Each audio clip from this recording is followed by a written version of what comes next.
Di pertemuan ke-6 ini kita akan membahas perihal logo.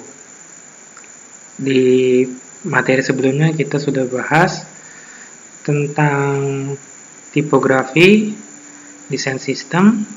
Nah, dan hal-hal itu adalah dasar-dasar dalam membangun sebuah desain ya. Nanti kalau kita udah paham dasar-dasarnya, bisa buat tipografi, ngerti logo, ngerti desain sistem, itu kita bisa menjadi seorang desainer grafis yang istilahnya pondasinya udah kuat. Tapi dasar-dasar itu juga nggak hanya dipakai oleh seorang desainer grafis. Di dunia industri kreatif sendiri kita tahu bahwa profesi kreatif itu banyak banget. Ada desainer grafis, ada juga ilustrator, terus ada pelukis konvensional, pelukis digital, ada juga bahkan dasar-dasar desain yang kita pelajarin ini juga dipakai oleh profesi editor video, profesi video-video sinematik ya. Itu sinematik itu pakai dasar-dasar desain juga dalam membuat videonya. Seperti itu ya. Nah, jadi dasar-dasar yang kita pelajari ini tidak hanya untuk desain grafis saja, tapi bisa dipakai untuk seluruh bidang-bidang industri kreatif atau profesi-profesi kreatif. Oke. Jadi materi di video ini adalah tentang logo ya. Jadi logo itu sudah digunakan sejak lama. Bahkan dari zaman-zaman Mesir kuno, dari zaman Yunani itu sudah pakai logo-logo. Tapi istilahnya bukan logo. Istilahnya itu simbol ya. Seperti contohnya ada pahatan di Mesir kuno, ada gambar burung, ada gambar manusia kepala kucing. Nah, itu kan ada artinya sendiri. Nah, itu kan simbol ya, simbol ada artinya. Suatu gambar yang ada artinya. Begitupun di Indonesia juga udah lama penggunaan logo. Di bendera-bendera bangsa-bangsa di Indonesia bahkan sebelum kemerdekaan itu sudah menggunakan simbol-simbol. Atau istilah khasnya kalau di bendera itu kita nyebutnya emblem. Emblem itu adalah logo yang lebih formal.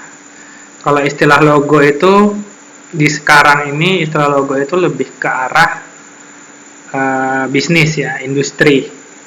Tapi kalau zaman dulu itu kita kenalnya emblem. Contohnya ini adalah emblemnya daerah Sumeneb ya. Jadi zaman dulu itu namanya Sumekar. Saya nggak tahu nyebutnya nih Sumekar atau Sumekar ya. Sumeneb, Sumekar kali ya. Nah, ini kayak gini nih bentuknya. Ada kudanya, terus ada perisainya ya, perisai warna hijau, dan lain-lain. Jadi di zaman penjajahan Belanda dulu, itu tiap daerah di Indonesia itu ada lambangnya sendiri. Biasanya yang menunjukkan ciri khas daerah itu sendiri. Nah, ini nggak tahu kenapa kuda, mungkin dulu Sumeneb ada kuda atau gimana. Enggak ya, ini maksudnya adalah kita tahu ya hewan kuda itu gimana ya. Hewan kuda itu perkasa, kuat, mungkin seperti itu. Jadi dari dulu penggunaan lambang, emblem itu pasti punya arti, pasti ada filosofinya.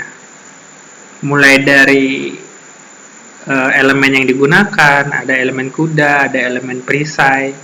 Kemudian mulai dari sudut-sudutnya, ini ada berapa sudutnya? 1, 2, 3, 4, 5 ya. Terus dari warnanya, kenapa hijau, kudanya kenapa kuning, di sini kenapa ada warna putih, ada tulisan Sumekar, itu ada artinya. Ya, jadi kita kalau buat simbol, buat emblem, buat logo itu harus ada artinya, harus ada filosofinya. Kita nggak bisa buat logo-logoan gitu nggak jelas, ya itu nggak bisa. Jadi memang logo, emblem itu dibuat memang untuk merepresentasikan tujuan dari orang itu, maksud dari orang itu, ya. Saya sih nggak hafal ya filosofi dari emblemnya Sumekar ini. Mungkin teman-teman lebih tahu ya. Di Google juga ada kok artinya. Tapi biasanya kalau hijau itu melambangkan ini ya, kesuburan ya. Hijau itu kan alam gitu ya. Itu sih yang saya tahu ya. Nanti kita materi selanjutnya bakal belajar teori warna. Jadi kita bakal lebih paham ya. Warna kuning itu apa, warna putih itu apa. Gitu. Intinya filosofi. Jadi logo itu harus punya filosofi, harus punya arti. Nah ya, jadi logo itu untuk istilah sekarang ya. Istilah sekarang itu sebutannya logo, dan biasanya logo itu melekatnya ke arah yang komersial. Kayak logo bisnis kita apa, logo jualan kita apa gitu ya. Tapi kalau emblem ini lebih tradisional, lebih ke arah historikal. Nah, kalau ini kan lambang daerah ya, kita nyebutnya emblem. Kalau disebut logo kurang tepat, meskipun tujuannya sama. Tuh. Oke. Daerah lain pun begitu ya, Sampang, Bangkalan, di Samarinda, di Balikpapan dan semua daerah ada emblemnya. Dan tidak di Indonesia aja, bahkan di luar negeri juga dari zaman dulu udah pakai emblem. Suku-suku pedalaman itu bahkan ada simbol-simbolnya sendiri.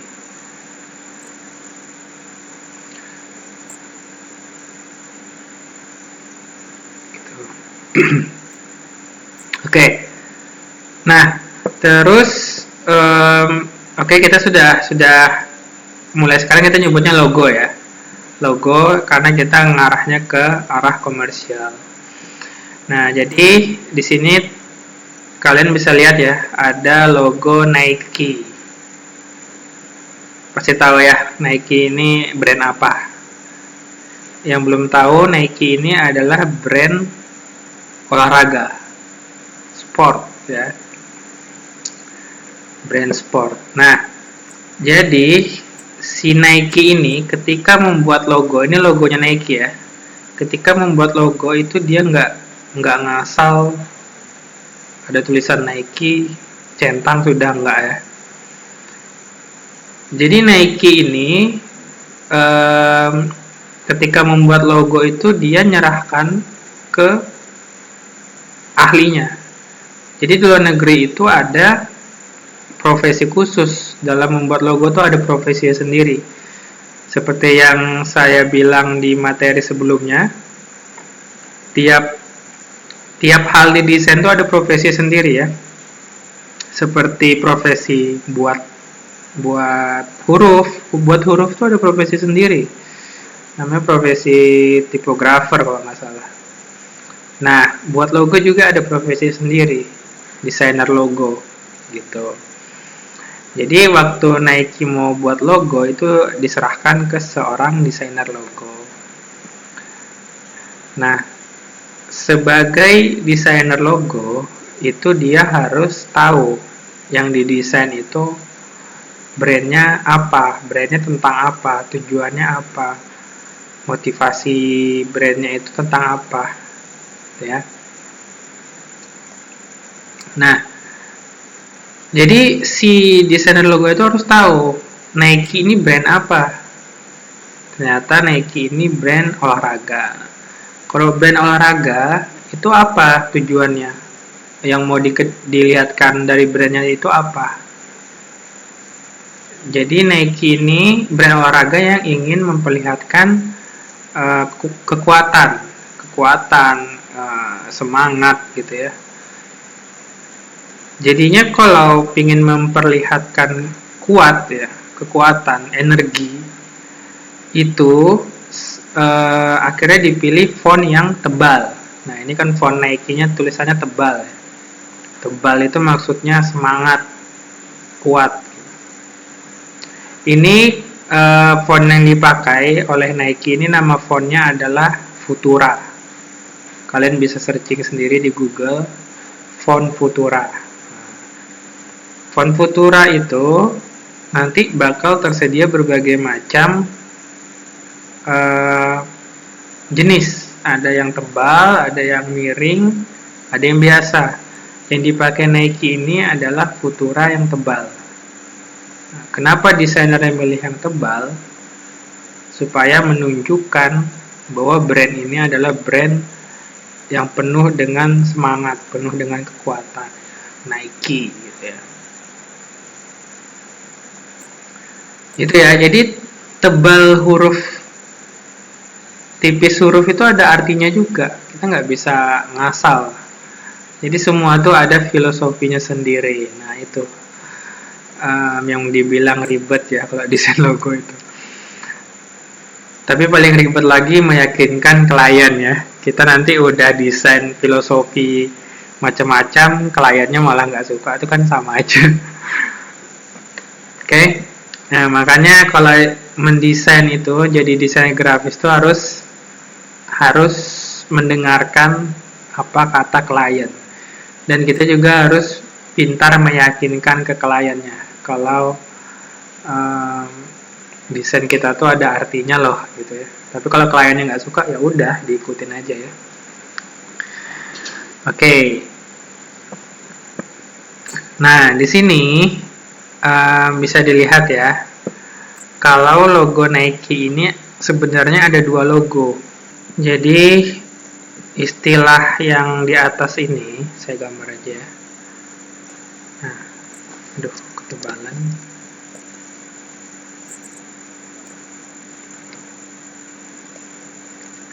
Ini namanya logo type.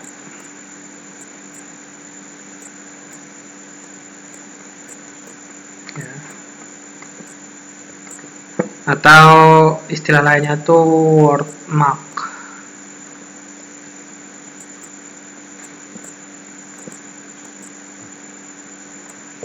Kalau yang centangnya ini namanya logogram.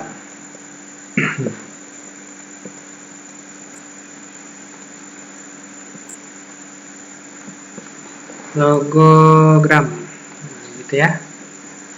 Jadi kalau dalam membuat logo itu kita bisa hanya logo type-nya aja atau hanya logogramnya aja atau mau dua-duanya. Kelebihannya kalau pakai pakai logo type dan logogram itu kita bisa lebih fleksibel. Misalnya kalau buat baju nih, kita misalnya buat baju ya. Nah, nanti bajunya itu di depannya bisa pakai logogramnya, nanti di belakangnya pakai logo type-nya Nike gitu misalnya. Ini anggap belakangnya nih. Nanti di sini tulisan besar gitu, Nike. Gitu. Ini depan, ini belakang. Jadi enak gitu, bisa gonta-ganti logonya. Ya. Mau terserah mau pakai yang mana, pengennya pakai yang mana, pengennya pakai mana. Tuh, jadi lebih banyak pilihannya. Tentunya bentuknya nggak boleh diubah-ubah. Kalau sudah kayak gini, tulisan tebal miring ya harus tebal miring terus logo type-nya. Kalau sudah centangnya seperti ini ya harus kayak gini terus, nggak boleh centangnya ujungnya ini geser ke atas, ujungnya ini geser ke bawah, nggak boleh. Kalau udah jadi logo itu ya udah, nggak boleh diubah-ubah, gitu ya. Itu udah kesepakatan. Jadi misalnya Nike kan centangnya kayak gini nih, terus tiba-tiba besoknya mau centang yang kayak gini, atau centang yang kayak gini, atau centang yang kayak gini, nggak boleh. Atau mau centang yang kayak gini ya, yang kayak guru gini, nah nggak boleh. Kalau centangnya udah kayak gini ya kayak gitu, nggak boleh diubah-ubah. Itulah namanya logo ya. Logo itu harus konsisten. Tuh. Oke, jadi logo itu ada logo type sama logogram ya. Nah, bentuk-bentuknya logo juga ada juga yang namanya monogram. Monogram. Monogram. Nah, ini monogram nih. Contoh logo yang monogram. Kita zoom ya. Monogram itu adalah logo yang tersusun dari singkatan kata. Biasanya 3 huruf, maksimal biasanya 3 huruf ya. Paling banyak 3 huruf. Kayak gini nih contohnya. Oke. Monogram. Kalau ini monogram tuh terbagi lagi. Monogram tuh banyak lagi macam-macamnya. Ada monogram, kalau yang kayak gini ini tipenya 3 letter monogram. Atau monogram 3 huruf. 3 letter. Nah, kalau gini namanya 3 letter monogram ya. A, B, C, D, E, F, kayak gitu ya. Nah, ada juga model monogram yang kayak gini. Ini namanya Victorian monogram. Jadi kayak gitu ya, dunia kreatif itu saking kreatifnya dia kadang pakemnya tuh nggak ada, standarnya tuh nggak ada gitu. Jadi istilahnya tuh suka banyak sendiri gitu. Makanya kalian kalau belajar desain, istilah-istilah kayak gini tuh nggak perlu terlalu dipusingin ya. Kayak monogram, ada lagi nama trimonogram, ada lagi nama Victorian monogram. Ya udah, gak usah pusing. Ini cuman istilah doang. Oke. Kalau desain tuh yang penting kreativitas kalian. Kayak gitu. Saya cuman mau jelaskan aja kalau monogram tuh ada variannya gitu, supaya jadi inspirasi. Jadi kalau istilah-istilahnya itu terserah kalian mau diingat apa enggak apa ya. Nggak terlalu krusial. Nah, kayak namanya Victorian monogram. Kalau Victorian monogram tuh kayak kerajaan-kerajaan gitu dia logonya. Nah, itu ya.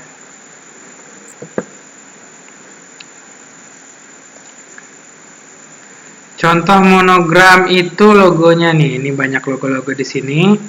Kita lihat ya. LG. Nah, LG ini kan monogram nih. Nama aslinya lain LG ya, saya lupa namanya. Ini ada ini singkatan aja LG nih. Terus Dell. Dell ini juga singkatan ya, sebenarnya panjang. Kemudian ini huruf B. B ini juga singkatan. Ini brand musik kalau nggak salah ya, B. Nah, terus ada ini BR. Ini brand makanan nih. Brand makanan. Nah, ini ada huruf P. Huruf P ini brand sosial media ya, Pinterest ya. Gitu ya. Jadi kalau kita punya brand, misalnya namanya panjang tuh, kita nggak harus logonya nggak harus ngikutin nama brandnya. Ya, misalnya namanya Vijaya Bima Sakti bla bla bla nama brandnya. Nanti logonya nggak perlu harus Vijaya Bima Sakti, nggak perlu, bisa disingkat FB gitu ya. Kayak Facebook itu kan logonya cuman kayak gini ya, panjangannya Facebook gitu ya. Jadi logo itu nggak harus sesuai dengan nama brand. Oke.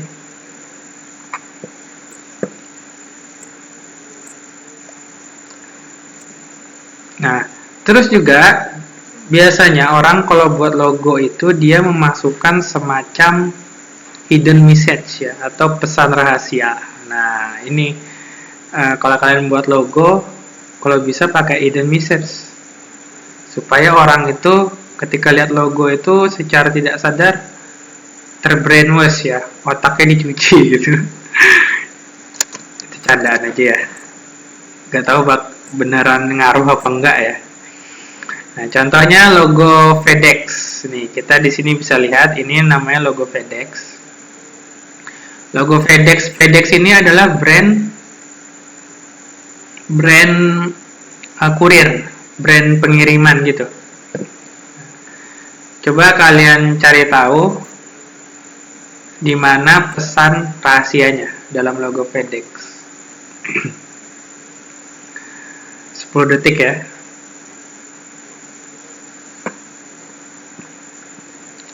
Ketemu?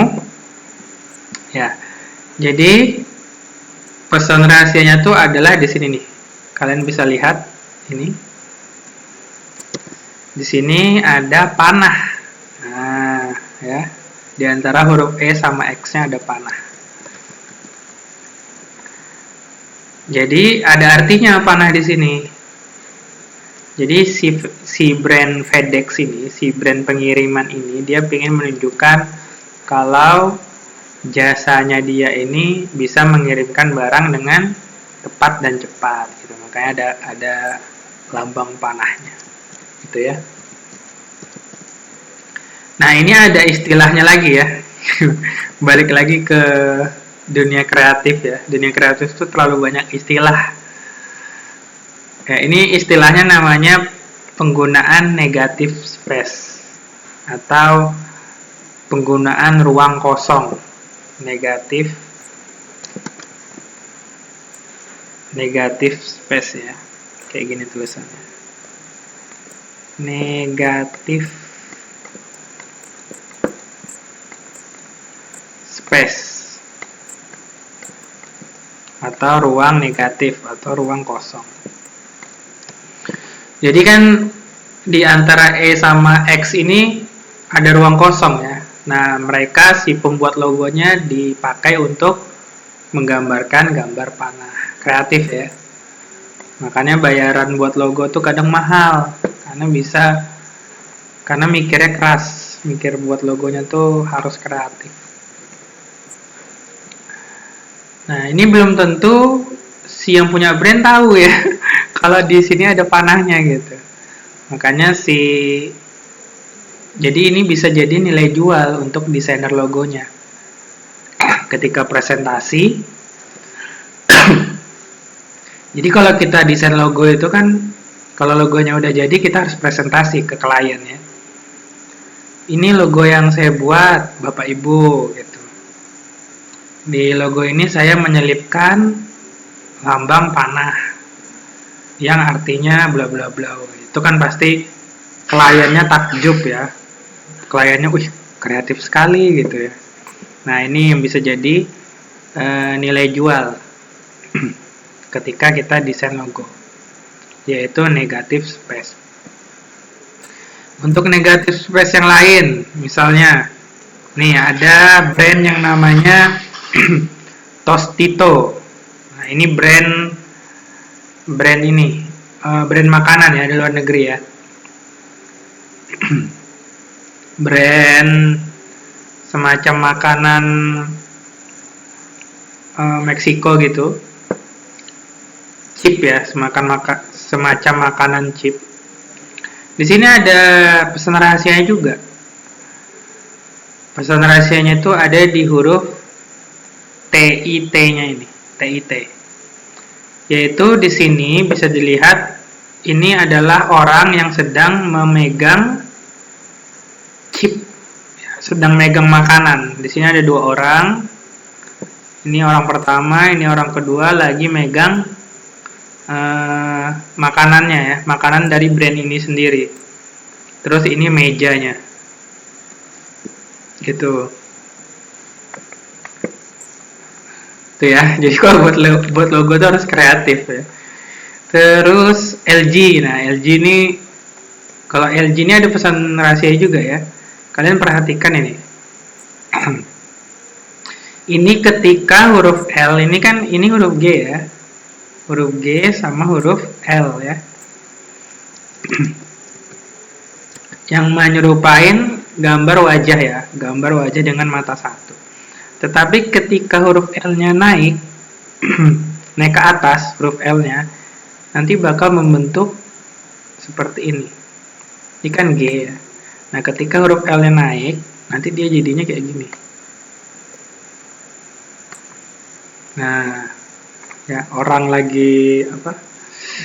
Orang lagi makan ya. Ini kepala. Ini kayak game Pac-Man ya. Kalau game zaman dulu itu namanya game Pac-Man.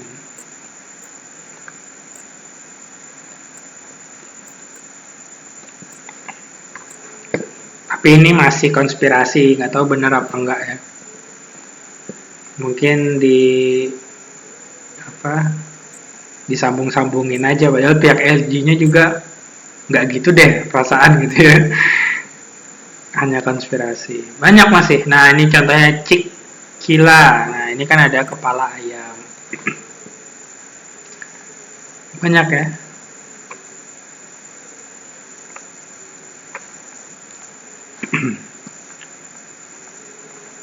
Kalau di Amazon ini juga brand pengiriman ya, brand toko online. Nah, di sini ada panah yang membentuk senyuman. Ini senyum, baru ini lesung pipinya. Gitu. Kan buat logo nggak sekedar buat logo, harus ada pesannya. Harus ada pesan yang tersirat, gitu ya. Seperti itu. Tentunya dalam buat logo harus ada do and don'ts-nya ya, atau hal yang tidak boleh dilakukan dan boleh dilakukan. Coba saya ketikkan ya.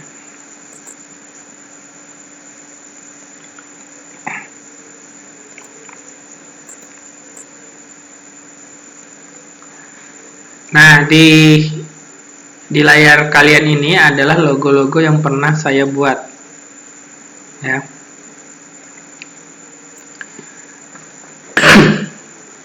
Tentunya ada beberapa logo yang tidak sesuai kaidah. Tetapi kenapa tetap saya buat? Karena menuruti permintaan kliennya. Kalau klien sudah berkata, kita nggak bisa melawan. Jadi, dalam membuat logo, itu pertama kita harus menghindari simbol yang ofensif. Simbol ofensif itu yang seperti apa? Contohnya, simbol-simbol yang menyerupai simbol-simbol agama, itu nggak boleh ya. Kita tahu sendiri kalau di Islam ada, kalau Allah itu ada simbolnya sendiri ya. Terus kalau simbol Islam itu bulan sabit sama bintang ya. Kalau di umat Kristen itu salib gitu-gitu. Tiap agama ada simbolnya ya. Nah, itu kalau bisa dihindarin menggunakan atribut-atribut agama. Tapi kalau untuk organisasi keagamaan ya memang harus pakai ya. Mau nggak mau ya. Tapi sebenarnya masih bisa, kalau nggak mau pakai ya tetap bisa sebenarnya. Tuh. Terus yang ofensif lah, kayak suku, ras itu dihindari. Kalau di luar negeri malah organisasi kejahatan tuh ada logonya juga, ada simbolnya. Nah itu kalian kalau mau jadi desainer logo dihindari juga. Takutnya kalian nanti ngerjain brand dapat klien dari luar negeri misalnya. Nah di luar negeri itu kan banyak komunitas kejahatan yang organisasi kejahatan yang punya ada logonya sendiri gitu ya. Nah itu kalian pelajarin, meskipun di Indonesia nggak ada, tetap dipelajarin. Atau kalau di Indonesia tuh ada kayak logo Arit, Palu Arit itu kan nggak boleh ya, nggak boleh. Makanya ketika menjadi desainer logo itu harus harus tahu juga sejarah-sejarah logo-logo di seluruh dunia itu harus tahu. Ya, minimal kita harus banyak baca lah ya. Harus ngerti logo logo apa? Kalau logonya gini tuh apa maksudnya nih contohnya. Nah, kalau logo gini apa? Gitu ya. Nah, itu harus tahu. Jadi nggak bisa asal. Contohnya logo Arit, Palu Arit itu gimana sih? Kayak gini ya. Nah, kalau tahu sejarah pasti melek ya, harus tahu lah. Kita nggak boleh bodoh amat tuh nggak boleh. Kita harus tahu sejarah, harus tahu perkembangan juga. Itu. Kemudian logo itu harus memorable, ya, harus gampang diingat, nggak cuma nunjukin brandnya. Terus ketika mendesain logo, pastikan dalam bentuk hitam putih dulu, jangan langsung diwarnain. Kenapa? Karena kalau kita desainnya langsung warna, nanti ketika dicetak ke, anggaplah ini ya. Anggap saya desain logo ini kan warnanya merah ya. Ketika saya taruh di media yang hitam, oke, kelihatan ya, karena warnanya merah. Tapi kalau saya taruhnya di media yang merah juga, logonya nggak bakal kelihatan, gitu. Karena saya sudah mendesain logo ini dalam warna hitam putih, jadinya ketika saya cetak ke media yang merah, ini bisa saya ganti warnanya menjadi putih, menjadi warna lain. Gitu. Makanya logo-logo yang berwarna itu memang agak sulit sebenarnya. Sulitnya itu ketika dicetak ke berbagai macam media, ke baju, ke sepatu. Makanya logo Nike di sini warnanya hanya satu warna ya. Coba misalnya kita pakai logo ini. Logo ini kalau dicetak di bendera putih oke, masih kelihatan ya. Tapi kalau dicetak di bendera hijau nggak bakal kelihatan. Karena warnanya campur-campur, hijau, kuning, putih. Gitu. Oke. Tapi ya nggak mungkin lah ya, karena ini kan dipakainya biasanya di bendera yang sudah paten warna benderanya. Saya nggak tahu nih benderanya warnanya apa, putih atau apa gitu. Pastinya itu terus gitu loh. Beda dengan yang buat komersial gini, yang buat brand-brand besar, brand-brand bisnis. Nah, kalau bisnis-bisnis itu kan dicetakkan dalam berbagai macam bentuk ya, dan berbagai macam warna. Gitu. Makanya kalau kita desain logonya untuk logo brand, logo-logo bisnis komersial itu pastikan pakai satu warna. Di sini saya mendesain logo untuk brand baju ya. Namanya itu Planet Shirt Indonesia. Nah, karena di sini ada kata planet dan baju shirt ya. Makanya saya kepikiran gimana caranya logo itu ada unsur planetnya, ada unsur bajunya. Jadinya saya buatnya kayak gini nih. Ini planet gitu ya. Planet, terus ada gantungan bajunya, hanger ya. Dan tidak hanya itu, di sini saya desain juga ada huruf S-nya. Nah, ini kan huruf S nih. Ada huruf S-nya. Dan ini huruf P ya, tapi maksa. Gitu ya. Huruf P tapi maksa dikit. Planet Shirt. Nah,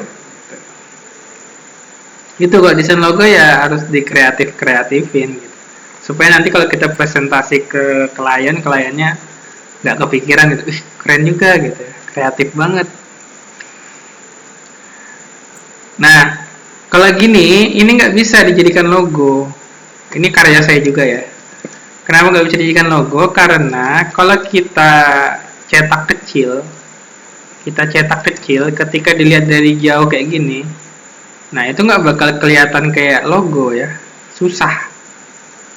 Harus dicetak besar terus, biar kelihatan detailnya. Makanya kalau desain logo tuh nggak boleh terlalu detail malah ya. Harusnya simple-simple kayak gini kalau desain logo. Karena kalau dilihat dari jauh dia tetap sama bentuknya. Paham ya? Kalau ini kan terlalu detail, ada titik-titiknya, ada bulu-bulunya. Nah, ini susah. Nggak cocok dijadikan logo tuh nggak cocok. Begitupun dengan ini. Nah, ya, terlalu banyak elemen ya, ada ikannya, ada sungainya, ada tulisan, ada apa ini segitiga. Terlalu banyak elemen ya. Di logo tuh nggak boleh terlalu banyak elemen. Jadinya nggak efektif nih, kayak Nike contohnya. Hanya tulisan Nike sama centang, sudah. Gitu ya. Nggak boleh terlalu banyak elemen kalau buat logo. Dan ini warnanya juga terlalu banyak ya. Nah, ada merah, kuning, biru.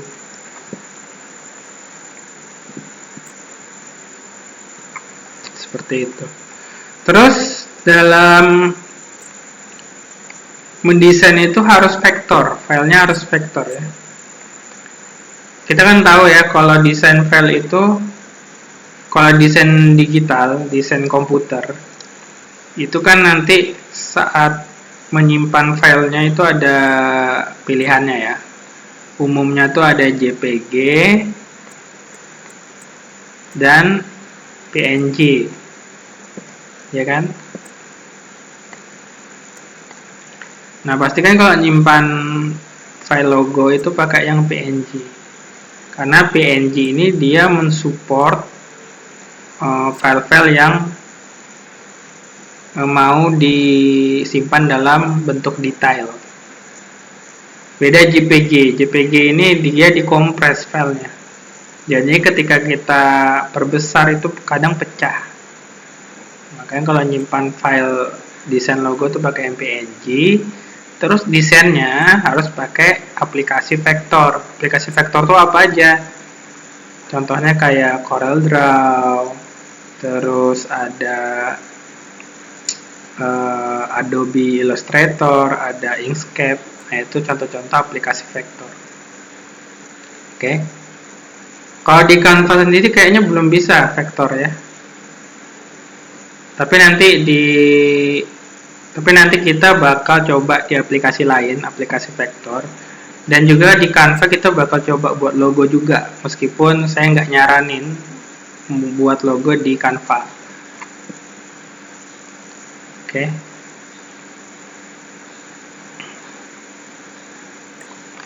Itu. Nah, terus juga kalian bisa buat logo itu dari seperti yang saya bilang ya, dari nama brandnya tadi ya.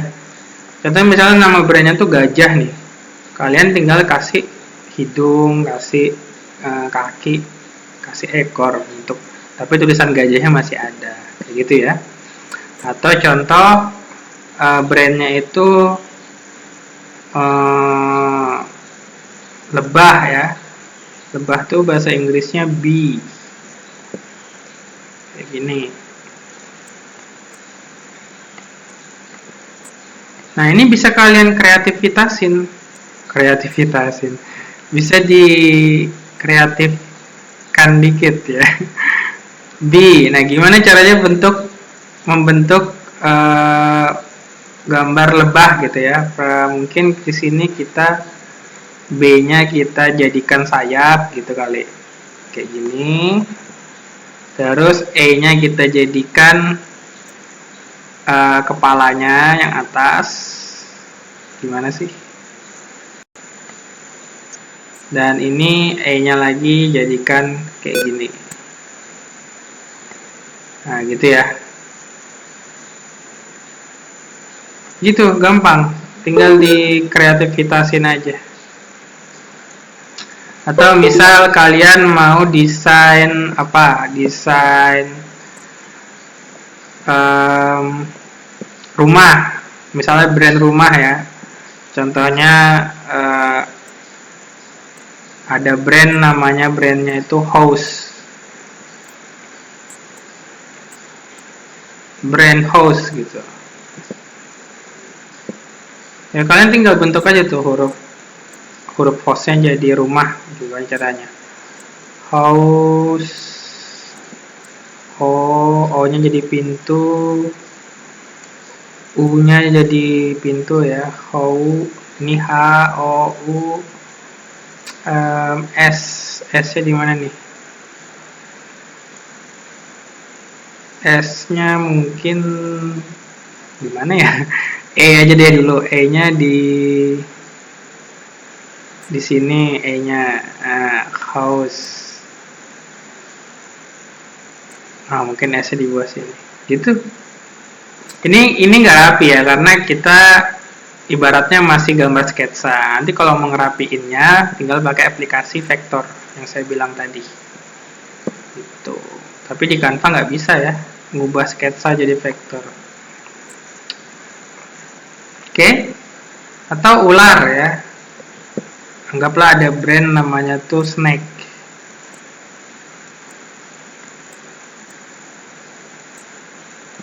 Nah, tinggal kalian ubah Snake. Snake itu berarti gini. Anggaplah ini ularnya, ini kepalanya ya. Snake. Gimana sih? Nah, tinggal bentuk huruf nah,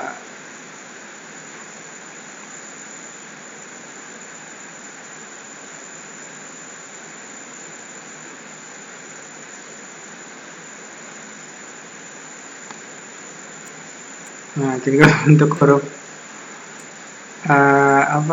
snake gitu ya. Nah, buat logo tuh sebenarnya nggak bisa sederhana, nggak bisa secepat ini ya. Butuh waktu, sketsa, cari inspirasi, sketsa lagi, revisi, ya. Nggak bisa secepat ini. Tapi saya biasanya kalau buat logo dimulai dari inspirasi coret-coret kayak gini. Coret-coret, anggaplah ini versi 1. Nanti saya buat lagi, mungkin versi 2-nya cuma huruf S. Kayak gini. Gitu. Butuh proses ya, prosesnya panjang. Oke. Atau contohnya ada brand namanya Cuko. Cuko itu apa? Ikan ya. Cuko. Cuko itu gimana sih tulisannya? C-U-K-O ya. Cuko. Nah, tinggal dibentuk aja nih jadi ikan, gimana caranya. Anggap cuko, tambahin ekornya. Ini tinggal kasih mata. Tinggal kasih sirip. Tinggal kasih. Nah, jadilah ikan, cuko.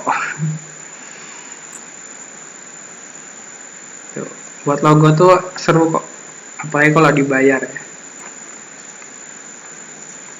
Atau kalian mau buat logo dari tipografi bisa ya. Contohnya ini, Wijaya, tinggal dikasih ornamen-ornamen apa gitu. Ya. Atau ular, anggaplah ular. Tinggal kalian kasih kepala tiap jangan sampai nyerupai ornamen agama ya. Tinggal kasih, nah, anggaplah di sini kepala ular, di sini kasih kepala ular juga, di sini kasih kepala ular, gitu. Saya biasa kalau sketsa tuh pakai kertas ya, kertas saya gambar-gambar. Oke.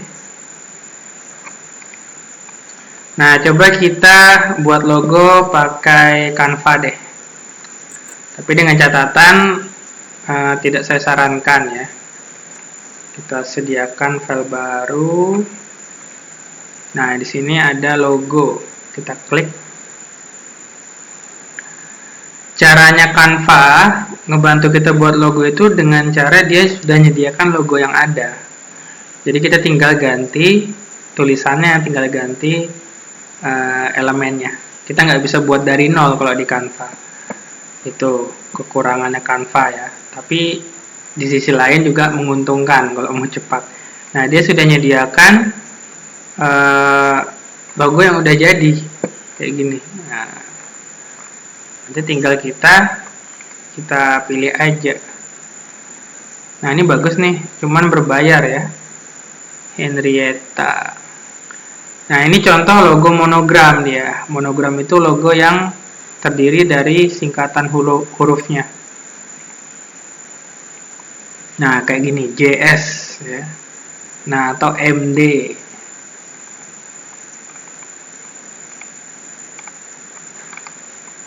Nah, ini udah jadi semua, ini tinggal kita ganti tulisannya aja, gampang ya.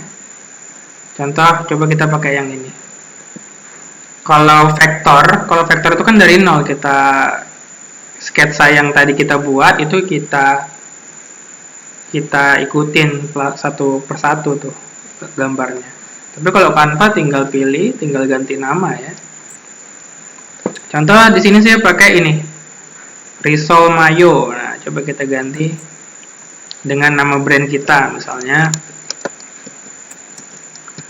Lumpia apa? Lumpia Cak VJ. Terus tinggal dirapikan aja ya, kayak gini.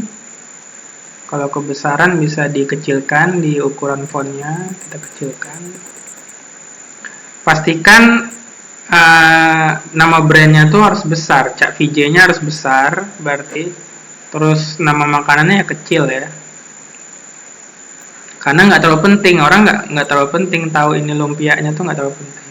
Yang penting itu Cak VJ-nya. Nah, ini tinggal kita rapikan aja.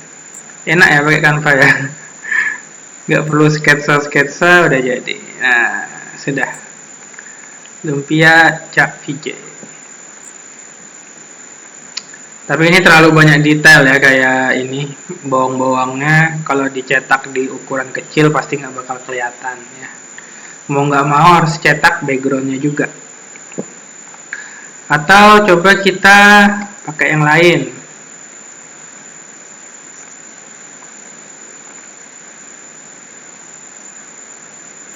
Nah, misalnya brand pisang coklat ya. Gimana caranya? Ini kita tambahkan sebagai halaman baru. Nah, tinggal ganti namanya nih, Piscok VJ.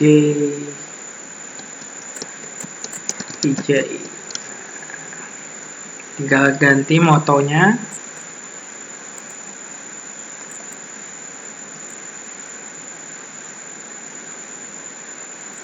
Umar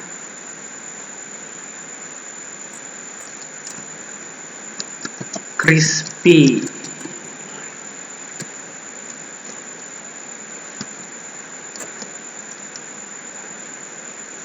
Tepung. Gampang ya kalau desain pakai ini ya, Canva. Atau misalnya pisangnya mau diganti nih, tinggal di delete, terus kita cari, jangan pisang deh, misalnya tepung gitu ya. Tepung tuh apa? Kita klik aja sini tepung. Nah, tepungnya kita ambilnya jangan template ya, tapi kita ngambil elemen. Klik elemen, baru ketik tepung. Terus kita pilihnya yang vektor atau grafis. tinggal kita tarik di sini kayak gini. Nah, jadi ya.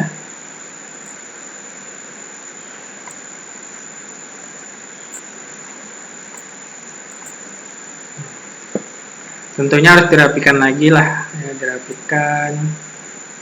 Misalnya ini mau ditaruh di belakang, tinggal di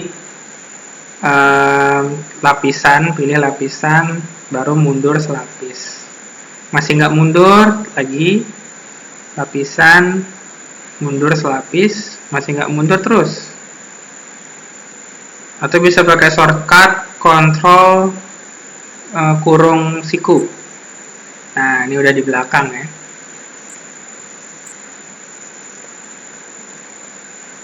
Kayak gini. Nah, terus backgroundnya mau ganti warna, tinggal diubah, gampang ya. Tinggal diubah hijau mungkin. Silahkan kreasikan sendiri ya.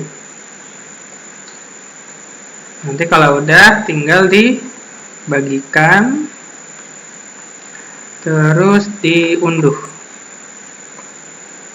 Nah, ini PNG-nya karena versi gratis nggak bisa ukuran besar ya. Tapi disarankan formatnya harus PNG. Oke, nggak boleh JPG. Oke, yang PNG. Nanti tinggal disimpan, tinggal diunduh.